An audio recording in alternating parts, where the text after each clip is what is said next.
გიორგი მიქაუტაძემ მოსამზადებელ ამხარაგურ შეხვედრაში ეფექტური გოლით გამოიჩინა თავი.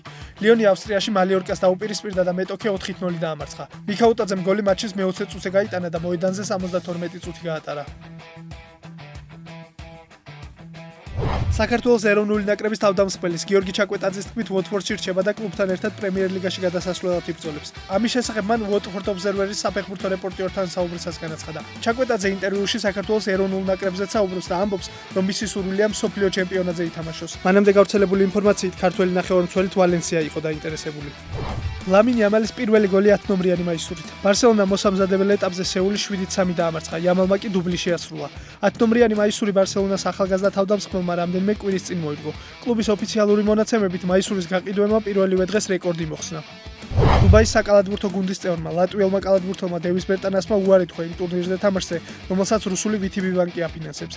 კალათბურთელი ამბობს, რომ ამის მიზეზი უკრაინაში რუსეთის ომია, რომლის ერთ-ერთი დამფინანსებელიც სწორედ VTB ბანკია. ტურნირი სერბეთის დედაქალაქში უნდა გაიმართოს, სადაც რუსული კლუბებიც მიიღებენ მონაწილეობას.